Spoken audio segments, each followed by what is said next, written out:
একটা টপিক নিয়ে আলোচনা করব, যেটা নিয়ে তেমন কেউ আলোচনা করে না। কারণ অনেকের ধারণা এটা নিয়ে কথা বলা ঠিক না, এটা ইল্লিগাল।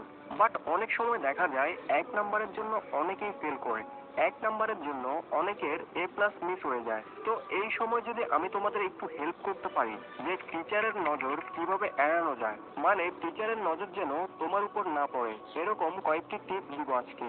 দেখো, টিচারের নজর এড়ানো মানে এটা না যে আমি তোমাকে বলবো তুমি সবকিছু অন্যজন থেকে দেখে লেখো। ভিডিওটার মানে হচ্ছে অনেক সময় আমরা উত্তর লিখি, বাট মনে একটা কনফিউশন থাকে উত্তর ঠিক হয়েছে কিনা। এমন সময় যদি পাশের বন্ধুর সাথে একটু মেলাতে পারতাম তাহলে কনফিউশন কিছুটা কমে যেত, বিশেষ করে ম্যাথের মতো সাবজেক্টগুলোতে। সুতরাং এজন্য টিপসগুলো কাজে লাগাতে পারো। এরকম ছোটখাটো হেল্প আমাদের প্রয়োজন পড়ে, এটা দোষের কিছু না। হেল্প কার না লাগে, তুমি যত ভালো স্টুডেন্টই হও, দেখা গেল কোনো চাপের কারণে বা হঠাৎ কোনো ফর্মুলা মনে আসছে না, এক্ষেত্রে পাশের বন্ধুর একটু হেল্প তোমার জন্য লাইফ চেঞ্জিং হতে পারে। তো চলো শুরু করা যাক। সবার আগে তোমার লুক চেঞ্জ করো। তোমার লুক এমন হতে হবে যেন তোমাকে দেখে মনে হয় তুমি একজন ভদ্র স্টুডেন্ট। টিচার যদি দেখে তোমার লুক উদ্ভট, তাহলে ঢোকার সাথে সাথে টিচারের নজর তোমার দিকে যাবে যে আচ্ছা, একে দেখে বদমাশ মনে হচ্ছে, একে চোখে চোখে রাখতে হবে, এরকম একটা চিন্তা ভাবনা করবে টিচার। সুতরাং তোমাকে দেখে যেন ভদ্র মনে হয়, এই জন্য যেটা করবে, তোমার চুল যদি না কেটে থাকো তাহলে সেলুনে গিয়ে সুন্দর করে একদম ভদ্র স্টাইলে আর্মি কাটিং দিয়ে আসো। আমাদের জেনারেশনের টিচারদের চুলের উপর সবার আগে নজর যায়, তো চুল কাটো সুন্দর করে, যাতে দেখতে স্মার্ট লাগে, ভদ্র লাগে। নাম্বার 2 হচ্ছে আউটফিট। তোমার স্কুলের ইউনিফর্ম সুন্দর করে মেনটেন করবে, স্কুলের জুতো সুন্দর করে ধুয়ে রাখবে, স্কুল ড্রেস পরিষ্কার করে লন্ড্রি করে রাখবে। এটা হলো তোমার আউটফিট, যে আউটফিট দেখে টিচাররা তোমাকে বাজে ছাত্র হিসেবে দেখবে না। আর মেয়েদের ক্ষেত্রেও বিষয়টা সেম, তোমরা নিজেকে পরিপাটি রাখবে। অনেক মেয়েরা পরীক্ষা দিতে চলে যায় লিপস্টিক লাগিয়ে, চুল ছেড়ে চলে যায়, এগুলো খুব বাজে ইম্প্যাক্ট ফেলে টিচারদের উপর তোমার প্রতি। তোমাকে দেখে যদি নম্র ভদ্র স্বভাবের মনে হয়, এরপর তোমাকে যদি একটু পেছনে ঘুরতেও দেখে, তারপরেও অনেক সময় টিচাররা ছাড় দেয়। টিচারদের যদি তোমাকে দেখে ভালো লাগে, দেখে যদি মনে হয় না ভদ্র আছে ছেলেটা বা মেয়েটা, তাহলে তোমার অনেক অপরাধ কিন্তু টিচাররা ছাড় দিয়ে দেয়। তো সবাই, ছেলে হোক মেয়ে হোক, তুমি যেই স্টুডেন্টই হও, তোমাকে নিজেকে পরিপাটি রাখতে হবে।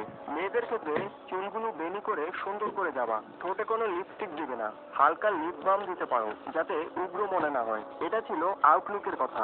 নাম্বার 3 হলো কথা বলবে না। তুমি পরীক্ষার হলে যখন যাবে, যদি তোমার মনে হয় স্যার ফ্রেন্ডলি, তাহলে স্যারের সাথে কথা বলতে চাইলে বলবে, সুন্দরভাবে সালাম দিবে। আর আরেকটা গুরুত্বপূর্ণ বিষয় হলো পরীক্ষা শুরু হওয়ার আগে বন্ধুদের সাথে কোনো কথা বলবে না। পরীক্ষা শুরু হওয়ার আগে অ্যাডমিট কার্ড পেলে টিচারের সাথে যদি খাতির বানাতে পারো তাহলে তো ভালো, কিন্তু যদি খাতির বানাতে না পারো তাহলে কোনো কথাই বলবে না। টিচার ঢোকার পর একটা কথাও বলবে না, কথা বললে টিচাররা খুবই বিরক্ত হয়।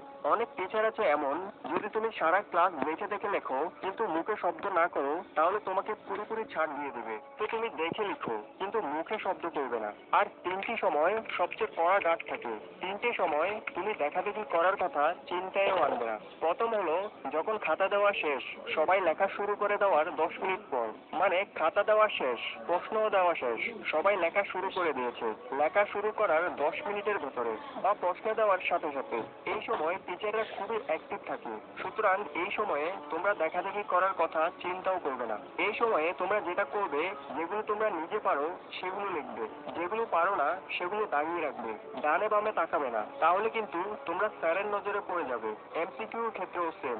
এমসিকিউতে 4টা সেট থাকে। এমসিকিউ প্রশ্ন পাওয়ার পর প্রথমত তুমি যেটা করবে, যখন টিচার খাতা দেওয়া শুরু করবে, দেখবে খাতা দিতে দিতে সামনে থেকে পেছনে যাচ্ছে, তো সামনে যারা আছো তারা প্রশ্ন পেয়ে তোমাদের সেটটা দেখে নেবে, পিছনে তাকিয়ে দেখবে, শুধু ইশারা করবে তোমার বন্ধুদের যে কার কি সেট, অথবা হাত দিয়ে দেখাবে।